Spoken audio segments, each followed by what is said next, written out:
I like gardening. Not like competitive Rose Judge gardening, but I have a respectable little vegetable patch in the backyard. Tomatoes, peppers, some zucchini that always gets terrifyingly large overnight. And it struck me, during one particularly dry spell last summer, that it was kind of dumb to be spraying expensive, chemically treated city water on my organic heirloom tomatoes when perfectly good H2O was falling from the sky and running uselessly down my gutters. Enter the rain barrel. I did my research. Found a nice, reasonably discreet dark green model online 50-gallon capacity, built-in screen to keep out leaves and, theoretically, mosquito larvae. Installation was a breeze. Trim a section of downspout, attach the diverter kit, place the barrel on a few cinder blocks for elevation. Voila! Instant, well, after the next rain, free water for my thirsty Brandywine tomatoes. I stood back, admiring my handiwork. It wasn't exactly a design feature, tucked there behind the azalea bushes, but it felt responsible, virtuous even. A small nod to sustainability in our little slice of suburban conformity. My wife, Sarah, came out to inspect. "Looks good, Art," she said, tapping the sturdy plastic. "Think it'll make a difference?" "Every little bit helps," I declared, puffing out my chest slightly. "Plus, the tomatoes will appreciate chlorine-free water. And think of the savings on the water bill." Spoiler alert. The savings were negligible, but the principle felt grand. We live in Oak Grove Estates, a pleasant enough neighborhood governed by a homeowners association with bylaws thicker than the phone book and an architectural review committee known for its passionate defense of beige. But surely, I thought, even they couldn't object to something as benign, as ecologically sound, as a discreetly placed rain barrel. Famous last thoughts, right? The first rain after installation was deeply satisfying. I watched from the kitchen window as water gurgled down the spout and into my beautiful green barrel. Free water. Take that, Municipal Water Authority. A few days later, I was out back, planning my watering strategy, when I noticed my next-door neighbor, Mr. Gable, peering over the fence. Gable cultivates prize-winning roses with the intensity usually reserved for nuclear arms treaties.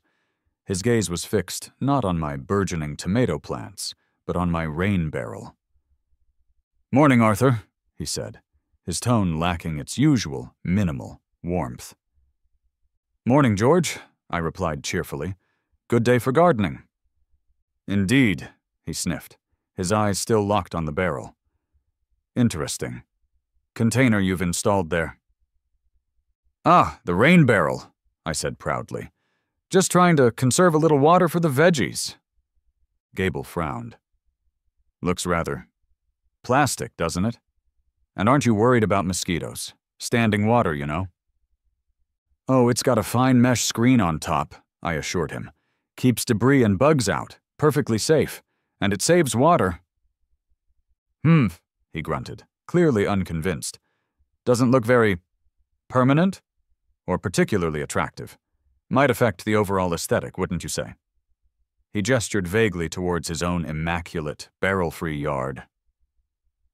"Well, it's mostly hidden by the azaleas," I said, my cheerfulness dimming slightly. "And it serves a purpose." "Purpose," he muttered, shaking his head before retreating back to his roses. I sighed.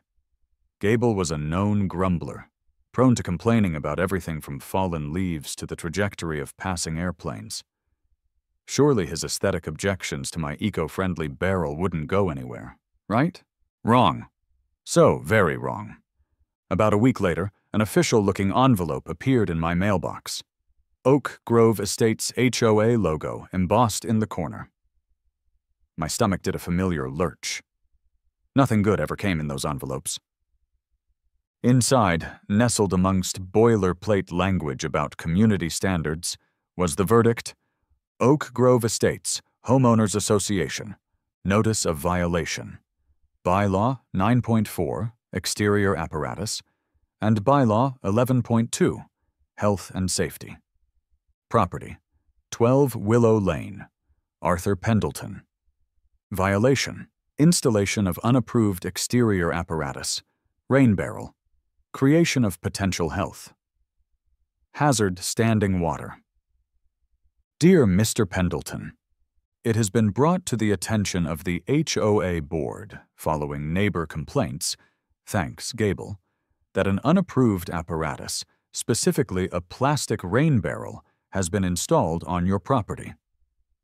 This installation violates Bylaw 9.4 regarding unapproved exterior structures and aesthetic uniformity. Furthermore, concerns have been raised regarding Bylaw 11.2, as such containers can potentially become breeding grounds for mosquitoes and other pests, constituting a health hazard. You are hereby directed to remove the aforementioned rain barrel within 10 calendar days. Failure to comply will result in daily fines of $25. You may appeal this decision. Blah, blah, blah. Sincerely, the HOA Board. Mildred Perkins, Chairperson, Landscape Committee. I stared at the letter, dumbfounded. They were banning my rain barrel, my water-saving, eco-friendly, screened-top rain barrel, because it was unapproved, unaesthetic, and a potential health hazard? "Sarah!" I yelled, storming inside. "You are not going to believe the level of bureaucratic insanity we're dealing with now." Sarah read the letter, her eyebrows climbing her forehead. They're banning the rain barrel? Because it's plastic? And might potentially breed mosquitoes even with a screen? Apparently, I fumed. According to Mildred Perkins, Chairperson of the Landscape Committee, a woman whose idea of landscaping is perfectly spherical shrubs and rocks spray-painted brown.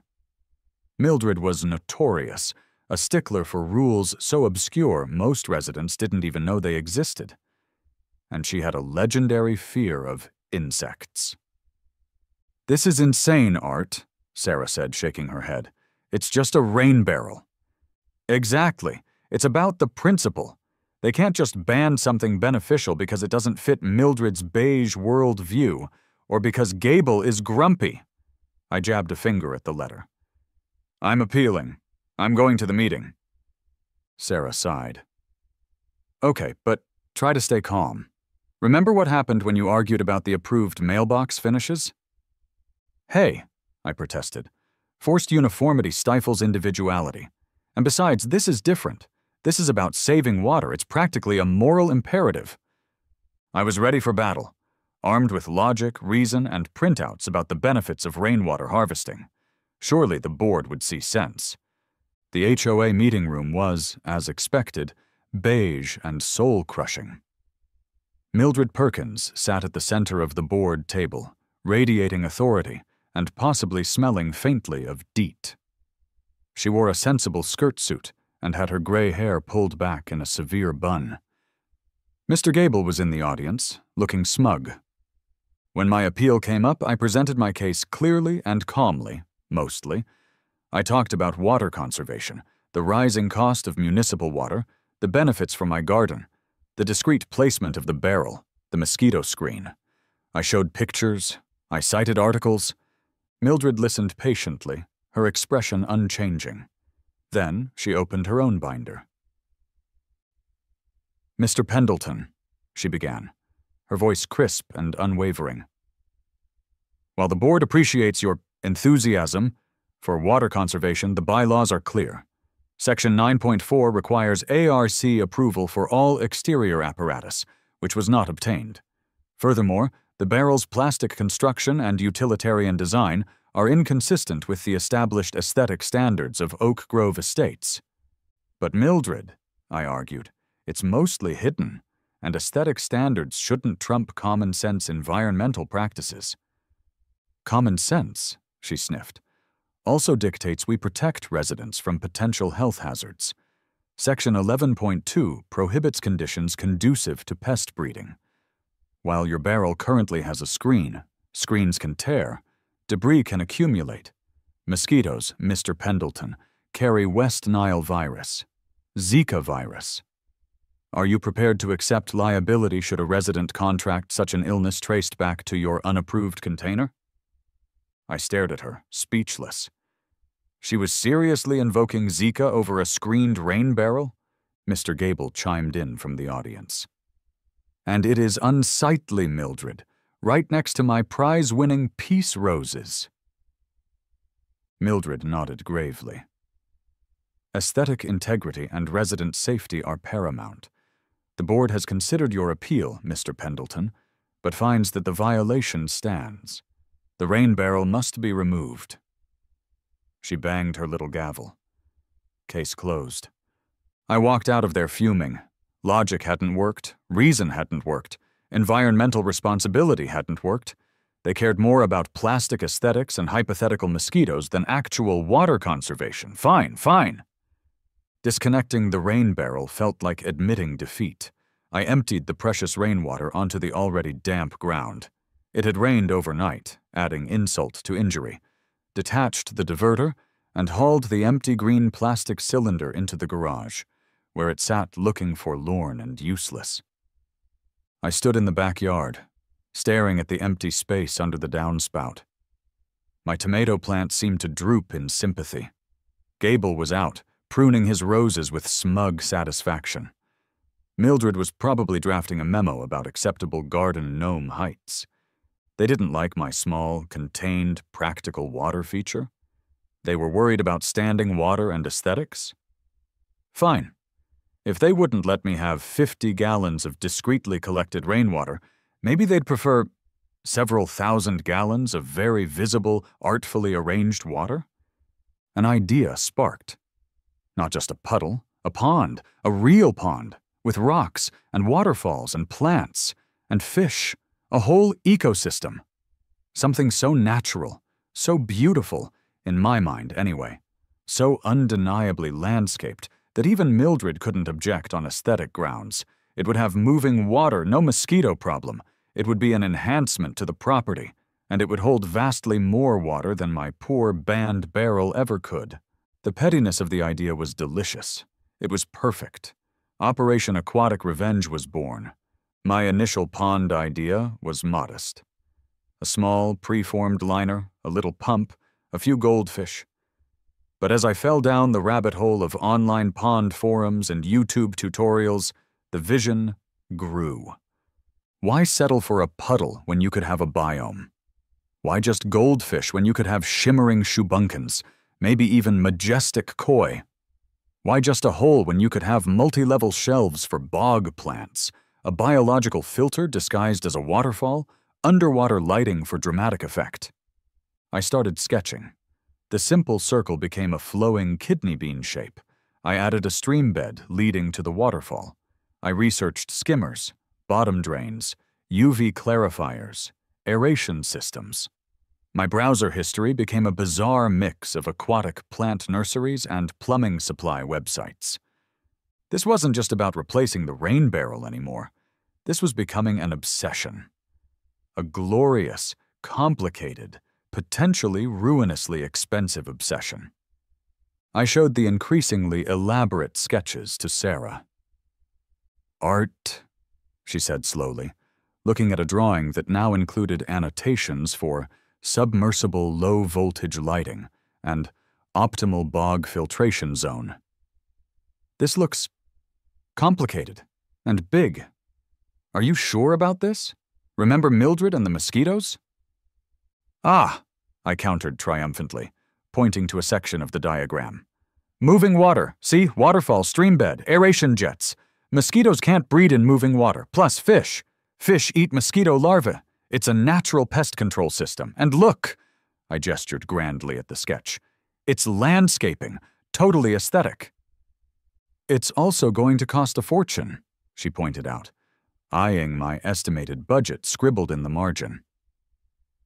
"It's an investment," I declared, "in property value and spite." But just a pond, even a fancy one, didn't feel like enough. It needed more ambiance, more passive aggression disguised as natural beauty. Scrolling through a forum thread titled, "Taking Your Pond to the Next Level," I saw it. Pond foggers. Devices that created rolling mist across the water's surface. Imagine fog in my backyard. How natural. How potentially annoying to Mildred if it drifted towards her prize-winning petunias. And then another stroke of genius. Or madness. What's the most natural water-related sound? Rain. What if I installed a weatherproof outdoor sound system programmed to play high-fidelity recordings of gentle rain showers, maybe occasional distant thunder for dramatic effect?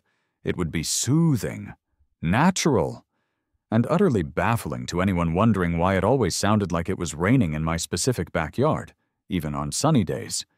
The vision was complete. Art's Backyard Biome Bonanza, featuring fish, waterfalls, native plants, dramatic underwater lighting, rolling morning fog, and the perpetual sound of gentle rain. It was perfect. It was insane. I had to build it. Sourcing the components became my new part-time job. My first stop was Gary's Water Gardens and Pond Emporium across town. Gary, a man who looked like he'd personally wrestled every koi in his display tanks, listened patiently as I outlined my increasingly grandiose plans. "Okay," Gary said, stroking his beard after I finished describing the multi-stage filtration, the UV clarifier, the aeration system, and the specific breeds of Japanese koi I was considering. "So, not just a goldfish puddle, then?" "Nope," I confirmed. "Full ecosystem needs to be balanced." "Right," he nodded slowly. "Gonna need a hefty pump for that waterfall height, and a serious liner 45 mil EPDM minimum. You thought about bottom drains? Skimmer placement?" We spent 2 hours talking flow rates, biomedia, and the nitrogen cycle. I walked out with quotes that made my eyes water, a newfound respect for pond professionals, and a list of required plumbing fittings longer than my arm. Next, the fogger. Online searches led me to theatrical supply websites and companies specializing in haunted house effects. I ended up talking to a guy named Vinny, who usually sold machines that belched smoke for rock concerts. Yeah, outdoor pond fogger," Vinny said gruffly over the phone. "You want the ultrasonic mister or the submersible heat puck kind? How much area you trying to cover? You want remote control?" Remote control? My eyes lit up. Yes, I do. Finally, the sound system. I consulted an online friend who was an audio geek. He recommended specific weatherproof rock speakers, a multi-channel amplifier hidden in the garage, and a programmable digital audio player loaded with high-quality nature sound loops. You want gentle spring shower, summer drizzle, misty forest rain, or the approaching thunderstorm loop? He asked. All of them, I replied. Variety is the spice of life, and ambient noise warfare. The components started arriving. Giant rolls of rubber liner, boxes of pumps and filters, rocks delivered by the pallet load, speakers disguised as granite boulders, bags of specialized fish food, and, of course, the fog machine and audio player. My garage was overflowing. My bank account was weeping. There was no turning back now. Digging a hole the size of a small car by hand was out of the question. I hired Dig It Right Excavations. 2 guys, Dwayne and Earl, showed up with a mini excavator that looked hilariously oversized for my suburban backyard. All right, boss, Dwayne said, unfolding my increasingly complex blueprint. You want this kidney bean shape, 3 feet deep here, sloping up to an 18-inch shelf here, and then this, bog filtration zone over here? That's the plan, I confirmed, trying to sound like I did this every day. The roar of the excavator brought neighbors out of their houses. Gable watched grimly over the fence. Mildred drove by 3 times, her car slowing to a crawl each time, her expression a mixture of suspicion and horror. The digging was messy, noisy, and generated a mountain of dirt that temporarily colonized half my lawn. Dwayne and Earl worked efficiently, though Earl did ask at one point, "You puttin' in a hot tub, man?" "Nope," I said cheerfully. "Ecosystem pond." He just shook his head and kept digging. With the hole dug, the real work began. This wasn't a weekend project. This was a multi-week obsession. First, the heavy underlayment fabric, then wrestling the massive, unwieldy 45mm rubber liner into place, folding the corners just so, trying to avoid punctures. It took me and Sarah, who got reluctantly roped in, an entire Saturday. Then came the plumbing, bottom drain connected to the external pump, skimmer installed at water level, pipes run underground back to the biological filter disguised as the start of my waterfall. Installing the waterfall weir box, ensuring it was perfectly level, took another day. Next, rocks. Lots of rocks. River rocks to hide the liner edges, larger boulders to create the waterfall structure, flat flagstones for coping. I hauled and placed rocks until my back screamed in protest. Finally, water. Watching the pond slowly fill from the garden hose felt both triumphant and deeply ironic, given that this whole fiasco started because I wanted to save city water. Once filled, the systems came online. The pump hummed to life. Water flowed up to the waterfall weir, cascaded down the rocks I'd painstakingly arranged, and flowed back into the pond. It worked, sort of. I spent hours tweaking rock placement to get the sound just right, adjusting flow rates. Then came the planting water lilies, irises for the bog zone, reeds, submerged oxygenating plants. Followed by the less glamorous steps, adding beneficial bacteria, testing water parameters, pH, ammonia, nitrates. My high school chemistry finally came in handy. Installing the UV clarifier to prevent green water. Lastly, the atmospheric touches. Placing the rock speakers discreetly amongst the landscaping. Running low-voltage wires for the underwater lights. Positioning the fogger unit near the base of the waterfall. Connecting everything back to the control systems in the garage. It was exhausting. It was obsessive. It was starting to look amazing. A genuine oasis taking shape in my previously unremarkable backyard. The final step before the grand reveal, the fish. After letting the pond cycle for 2 weeks to establish the bacterial colonies, I made another trip to Gary's water gardens. "Ready for fish, huh?" Gary grinned, leading me towards his gleaming display tanks. "Told you you'd get there. What are we thinking? Hardy goldfish? Comet tails?" I was thinking. I took a deep breath. "Koi. Maybe just a few small ones to start." Gary whistled. "Starting right at the top. Koi are great, beautiful fish. But they get big, need good filtration. Looks like you got that covered, though." I picked out 6 small, beautiful koya mix of white, orange, and speckled patterns. Gary carefully bagged them, explaining the slow acclimation process to avoid shocking them.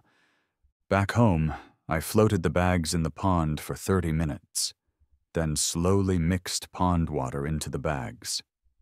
Finally, I gently released them.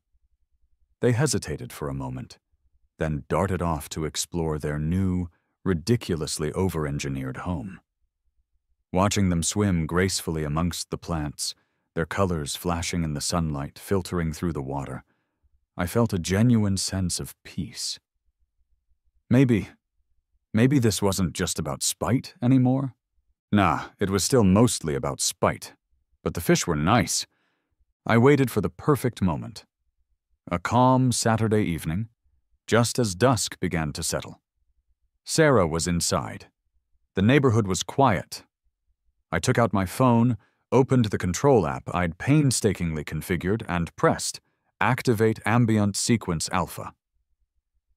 First, the underwater lights flickered on, casting an ethereal blue-green glow through the water, illuminating the swimming koi. Then, the waterfall pump, already running, seemed to take on a more purposeful sound in the quiet air. Next, fog. The ultrasonic Meister near the waterfall hummed to life, and within seconds, thick, low-lying mist began to roll across the pond's surface, swirling around the lily pads and spilling over the rocks onto the surrounding lawn. It looked like something out of a fantasy movie. And finally, the pièce de résistance. From the hidden rock speakers, a sound began to emerge. Soft at first, then building slightly. The gentle, rhythmic patter of rain on leaves, accompanied by the occasional soft rumble of distant thunder. I stood back, taking it all in. The glowing pond, the swirling fog, the soft sounds of a perpetual spring shower. It was utterly surreal and completely ridiculous. I loved it. It didn't take long. First, a porch light flicked on next door at Gable's. I saw his silhouette peering out the window. Then, further down the street, another light. Someone came out onto their porch, looked around confusedly at the clear night sky, then cocked their head towards my yard, likely hearing the phantom rain. My phone buzzed. A text from Sarah inside. "Okay, the fog is maybe a bit much. And why does it sound like it's raining in here?" The fog, thicker now, was indeed drifting slightly, creating hazy halos around my patio lights and creeping towards Gable's prize roses. The rain sounds, while soft, were undeniably present, a constant gentle patter in the otherwise still night. More lights came on. I saw figures pointing. I heard a confused, "Is that smoke?" from down the street. Operation Oasis was officially making its presence known. The inevitable confrontation came the next morning. I was enjoying a cup of coffee by my mystical foggy pond. I'd set the fogger and sound on a timer for dawn and dusk ambience when Mildred Perkins marched into my backyard like a vengeful drill sergeant. She did not look pleased. Mr. Henderson, the HOA president, trailed nervously behind her. "Arthur Pendleton." Mildred's voice was sharp enough to cut glass. "What, in the name of sensible landscaping and breathable air, is this?" She gestured wildly at the pond, the lingering wisps of fog, and the still playing gentle rain sounds. "Morning, Mildred, Mr. Henderson," I said calmly, sipping my coffee. "Isn't it peaceful? It's my new ecosystem pond, very natural." "Natural?" Mildred sputtered. "There is fog rolling across Mr. Gable's lawn. It sounds like a monsoon. And that hole is enormous. Did you even get ARC approval for this swamp?" "It's a pond, Mildred," I corrected gently. "Self-filtering, moving water, natural pest control via fish. As for approval, it's landscaping, which falls under different guidelines than exterior apparatus like, say, a rain barrel." I tried to look innocent. "And the fog is just a little morning mist effect. Very atmospheric. The sound? Proven to lower stress levels." "My stress levels are currently going through the roof," Henderson interjected, finding his voice. "We've had 3 calls already this morning. Gable says his roses are unusually damp. Mrs. Davison thought there was a fire because of the fog and the noise. It sounds like a leaky roof." "It's ambient nature sounds," I explained patiently. "Hardly above conversational level." "It's constant and unnatural," Mildred insisted. "This violates noise ordinances, light pollution ordinances, possibly clean air ordinances. I am calling the police." And she did. Soon, Officers Davies and Rodriguez, who I was starting to think had my address programmed into their GPS, pulled up. They surveyed the scene, the pond, the fogger puffing gently, the faint sound of rain, the irate HOA officials, me calmly drinking coffee. "Mr. Pendleton," Officer Davies began, rubbing his forehead. Are we hearing rain?" "Ambient soundscape, officer," I explained. "For relaxation." "And the fog?" Officer Rodriguez asked, eyeing the mister. Atmospheric effect. Low output, water-based. Mildred and Henderson launched into their list of complaints. Noise, fog drift, unsightliness. Subjective. Potential unknown hazards. The officers listened, took notes, and looked profoundly tired. "Okay," Officer Davies said finally. "Sir, the ambient sound, while unique, might technically violate the city noise ordinance if it's audible beyond your property line, especially at night. The fog could potentially be considered a nuisance if it drifts significantly. As for the pond itself, that seems like a zoning or HOA civil matter unless it becomes a proven health hazard." They issued me a formal warning about the noise and fog, suggested I check the specific decibel limits and fog density regulations, as if those existed for backyard ponds, and advised Mildred and Henderson to document their complaints and pursue them through HOA channels or civil court. They left, shaking their heads. Mildred and Henderson glared at me, promised further action and fines, and retreated to strategize. The fog swirled. The rain pattered softly. The koi swam peacefully. Round 3, to the pond. Living with Operation Oasis turned out to be a commitment. The pond was beautiful, yes, but it demanded constant attention. Skimming leaves, cleaning filters, testing water parameters, battling the occasional algae bloom. It was like having a very large, very wet, very demanding pet. The fog machine was cool, but needed constant refilling of distilled water and occasionally clogged. The sound system developed a weird glitch where the approaching thunderstorm loop would sometimes kick in at 3 a.m., leading to panicked texts from Sarah and dirty looks from Gable. Wildlife discovered the pond with enthusiasm. Dragonflies zipped around. Frogs took up residence, adding their own unauthorized soundtrack. Unfortunately, a large heron also discovered the pond and developed a taste for expensive koi. I had to invest in heron decoys and netting, further cluttering the natural aesthetic. The HOA, predictably, waged a war of paper. Violation notices arrived weekly. Unapproved landscaping scale, artificial atmospheric effects, potential attraction of undesirable wildlife, herons, noise nuisance, simulated precipitation.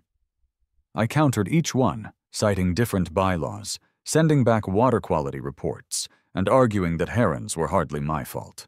It was exhausting, petty, and showed no signs of stopping. So here we are, months later.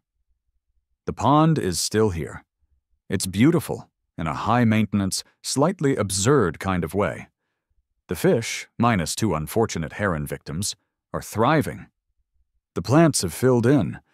After several more tense meetings and veiled threats of legal action from both sides, we reached a grudging compromise. The pond itself could stay, provided I maintained it impeccably. The fog machine and ambient rain sounds, however, were restricted to limited daytime hours. No more 3 a.m. thunderstorms or fog rolling across Gable's roses at dawn. A small concession, perhaps, but it lowered the immediate hostility level from active warfare to simmering resentment. Mildred still eyes my pond with deep suspicion every time she walks past. Gable complains if a single lily pad petal falls into his yard. The HOA sends occasional reminder notices about filter maintenance schedules. Was it worth it? The money, the time, the sheer effort involved in building a complex ecosystem purely out of spite over a 50-gallon plastic barrel. Logically? Absolutely not. It was a ridiculous, disproportionate response fueled by frustration and a stubborn refusal to be beaten by illogical bureaucracy. But sitting here now, watching the sunset reflect off the water, listening to the actual gentle sounds of the waterfall, the rain sounds are off until Saturday afternoon, seeing the fish dart beneath the lily pads, there's a strange sense of peace. I fought the Beige Council, and while I didn't exactly win, I didn't exactly lose either. I have my water feature. It's just a lot bigger, wetter, and more complicated than I ever intended. And every time I clean the filter or test the pH, I remember the banned rain barrel and smile. Sometimes you just have to dig a little deeper, literally, to make your point. Now, excuse me, I think I hear the fog machine sputtering. Time for its weekly descaling. The joys of spite gardening never end,